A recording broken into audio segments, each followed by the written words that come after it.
तो चलो अब संडे के आज का दिन है, तो संडे के लिए हमको लगा आप लोग फ्री होंगे। अब क्लास तो आ नहीं सकते कि अब क्लास बंद हो चुका था। अब संडे की छुट्टी में आप क्या कीजिएगा, संडे की जो एग्जाम की छुट्टी है तो आपको एग्जाम है ही ना कि जब मस्त मौज करेंगे घूमेंगे फिरेंगे, तो ऐसा नहीं होगा। यहाँ पे आपको चौथा दिन आपको बहुत बड़ा दिमाग एकदम ये है कि चौथा दिन आपके पास देखो यहाँ पे लिखा कि इसमें रोना है या गर्दा मचाना, ये आप पर निर्भर करता है। मतलब आपको रोना है एग्जाम में या गर्दा मचाना, ये आप तय कीजिएगा। तो यहाँ पे रोना नहीं है, गर्दा मचाना। क्या है? गर्दा मचाना। सबको क्या करना है? गर्दा मचाना। तो 80 नंबर का एग्जाम होगा। बस 80 नंबर का तो समय भी कम मिलेगा, 3 घंटा नहीं मिलेगा, 2 घंटा शायद 45 मिनट मिले या 2.5 घंटा मिले, इस तरह से आपको टाइम मिलेगा। टाइम कम मिलेगा। 80 नंबर का क्वेश्चन है, जरा 40 को ऑब्जेक्टिव है। यदि आप ऑब्जेक्टिव बढ़िया से करते हैं, 40 में 40 प्लस करने का प्रयास कीजिए। 40 में 40 मैंने प्लस नहीं, 40 में 40। वैसे तो आपको प्लस मतलब करेंगे 80 क्वेश्चन रहेगा, तो 40 से ज्यादा 2 रंग दिए तो प्लस हो गया। लेकिन आपको 40 को रंगना है, 40 से 2 रंग दीजिए कोई दिक्कत ना, लेकिन 40 को रंगना तो सही रहेगा। 40 को रंगे तो सही है, ताकि गलती कीजिएगा तो यह जो मैथवा जिसका जिसका रोया है, जिसका मैथवा रोया है, कंप्लीट कर देगा। दोनों का मैच का फैला दे देगा। यदि आपको अच्छा नंबर लाना, फर्स्ट डिवीजन लाना, 450 नंबर लाना, तो जिसका मैथ बढ़िया उसको 450 नंबर, जब मैथ में नहीं रोया तो 450 नंबर इसको कंप्लीट करना। लेकिन मैथ जिसका बढ़िया होगा तो वो बढ़िया होगा तो 450 नंबर काम चलेगा। जिसका मैथ गया है तो उसको 450 नंबर में तो फर्स्ट डिवीजन लाना है, तो ये तो ताकि मैथ ही नंबर तय करता है। तो चौथा एग्जाम जब लाएंगे तो चौथा एग्जाम जो है, चौथा एग्जाम सोशल साइंस। क्या है? Social science. आपको सोशल साइंस में 40 को ऑब्जेक्टिव होगा, 40 को सब्जेक्टिव। इसको अच्छी तरह से 20 नंबर के लिए एकदम टेंशन फ्री स्कूल वाला यदि सर होंगे तो 20 में 18 19 दे देते हैं। तो चलो 20 नंबर के 18 19 इधर रखते हैं, और इधर में हम लोग क्या आते हैं कि धीरे ले आएंगे 70 नंबर ला सकते हैं। 70 नंबर हाँ ला सकते हैं 70 नंबर। 40 ऑब्जेक्टिव करेंगे सही था, 2-3 ऐसे गलती हो जाता है। यदि मार्क्स में चूक हो जाए तो गलती हो जाए, लेकिन हम प्रयास करेंगे ये नहीं गलती हो।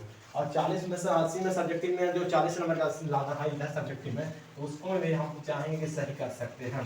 तो 40 में सही करना तो क्या करेंगे कैसे करेंगे? तो हर बुक है इसको में सोशल साइंस जो कहेगा कि हम पूरा कर लेंगे, तब पूरा बुक आज पढ़ना संभव नहीं है, क्योंकि बहुत सारा चैप्टर आप साल भर में नहीं पढ़ाते, एक दिन में क्या पढ़ लीजिएगा। तो हम आपको स्टडी सी के साथ होता है कि जी हम बताएं उसी तरह के क्वेश्चन एग्जाम में 40 में 40 करके आइएगा।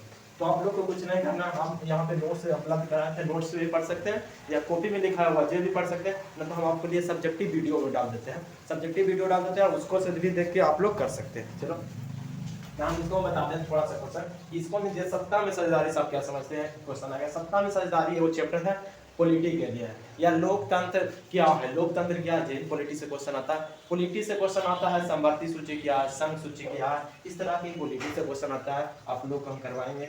और प्राथमिक क्षेत्र क्या होता है, द्वितीय क्षेत्र क्या होता है, इस तरह के कृषि क्षेत्र को प्राथमिक क्षेत्र क्यों कहा जाता है, और उद्योग को द्वितीय क्षेत्र क्यों कहा जाता है, सेवा क्षेत्र को तृतीय क्षेत्र क्यों कहा जाता है, इस तरह से क्वेश्चन, इस तरह सब्जेक्टिव भी क्वेश्चन आता है। फिर आप लोग हिस्ट्री में देखेंगे तो हिस्ट्री में पूछता है कि मेजनी कौन था, गैरिबाल्डी कौन था, जर्मनी का एक करंट से आप क्या समझते हैं, बिस्मार्क का योगदान की चर्चा करें, कार्ल मार्क्स के बारे में लिखे, कार्ल मार्क्स कहाँ के था, जर्मनी के था, उनका जन्म कहाँ हुआ था। इस तरह से क्वेश्चन वहाँ से पूछेगा ऑब्जेक्टिव में। और यहाँ पे आप लोग का क्वेश्चन होगा हिस्ट्री से, जब बात ज्योग्राफी में चलते हैं, हिस्ट्री में तो भारत वाला पूछेगा सबसे ज्यादा। तो भारत वाला जो सबसे ज्यादा पूछता है, क्योंकि भारत के हम लोग निवासी है, भारत की यूरोप और जो है जर्मनी, ऑस्ट्रिया, पर्सा, ये सब तो दूसरा देश है, हमारा देश थोड़ा है, लेकिन वहाँ से भी क्वेश्चन कम पूछता है, लेकिन ज्यादा भारत वाला पूछेगा। कि भारत का जो क्वेश्चन है कि भारत में राष्ट्रवाद से क्वेश्चन पूछेगा, महात्मा गांधी के बारे में पूछेगा, चंपारण सत्याग्रह, तिनकठिया प्रथा से क्वेश्चन पूछेगा। इस तरह से क्वेश्चन आपको एग्जाम में मिलेगा।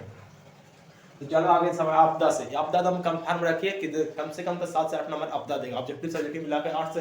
आपदा सबसे आसान है, 2 तरह के आपदा होते हैं, प्राकृतिक आपदा, मानव जनित आपदा। आपदा क्या होता है कि जिसे प्रकृति या मानव के द्वारा जिससे जान माल का नुकसान होगा उसी को आपदा कहते हैं। जिसको भी ऐसा काम जिससे हमको नुकसान हो, वो मानव के द्वारा हो या प्रकृति के द्वारा हो, आपदा कहलाता है। और 5वां दिन आपको साइंस है। क्या है? साइंस। सही तो सोशल साइंस होता है ना, जो हमारा है सोशल साइंस में गर्दा मचा दीजिएगा, हमको लग रहा है गर्दा मचा दीजिएगा, हमको तो आशा है कि गर्दा मचा दीजिएगा। लेकिन साइंस में थोड़ा सा डाउट रहता है, क्योंकि साइंस जो है ना, साइंस समझने का चीज़ है, मैथ की तरह ही साइंस है, मैथ की तरह ही साइंस है। क्योंकि मैथ साइंस जिसका बढ़िया हो गया उसका तो रिजल्ट हो जाता है। तो मैथ में यदि आपको मैथ साइंस को बढ़िया करना तो साइंस में 3 को पढ़ना, physics, chemistry, biology. Physics, chemistry, biology, physics, chemistry, biology, short में लिखते हैं 3 को पढ़ना, फिजिक्स, केमिस्ट्री, बायोलॉजी। फिजिक्स में क्या होता है ना कि आप लोग को 2 नंबर वाला क्वेश्चन बन जाएगा फिजिक्स में।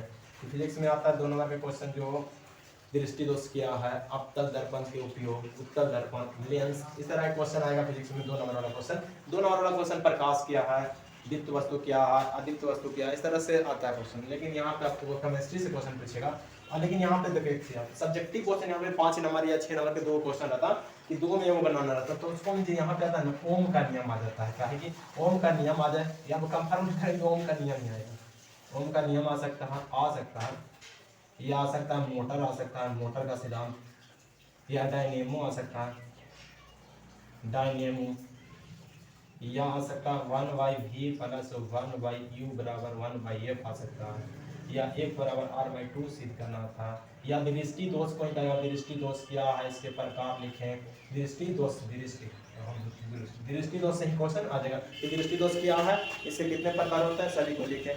और किस लेंस का उपयोग करते हैं दृष्टि दोष वाले, तो उसके बारे में इस तरह से क्वेश्चन इतना में से लगता है कि ये वो आ जाना चाहिए। हमको आशा है कि आ जाना चाहिए। तो आप लोग इतना पे कम से कम देखिए, यदि आ गया तो आप लोग को भी बहुत अच्छा होगा। तो साइंस पढ़ाई कीजिएगा। और केमिस्ट्री में क्या करना है, कास्टिक सोडा क्या है, खाने वाला सोडा के बारे में बात करें। कास्टिक सोडा खाने वाला सोडा नहीं होता है, कास्टिक सोडा अलग होता है, सोडियम हाइड्रोक्साइड होता है। ऐसे खाने वाला सोडा भी पूछता है, किसान खाने वाला सोडा कैसे बनाया जाता है, खाने वाला सोडा की बनाने की विधि, उपयोग, गुण, ये सब उसका होता है। उसके बाद धोने वाला सोडा आ जाता है, फिर ब्लीचिंग पाउडर, व्यंजक चूर्ण आ जाता है, प्लास्टर ऑफ पेरिस आ जाता है। इस तरह का क्वेश्चन इतना में से एगो जरूर आएगा, 5 नंबर में इतना में से एगो जरूर आएगा। नहीं तो ये सबसे पूछना था मिश्र धातु क्या है, मिश्र धातु से आप क्या समझते हैं ना, तो ज्यादा से ज्यादा 5 नंबर में कहता है कि 5 को सूत्र लिखिए। 5 का सूत्र लिख दीजिए कि मीथेन का सूत्र क्या होता है, मीथेन का सूत्र बताओ, मीथेन का सूत्र CH4 लिखना।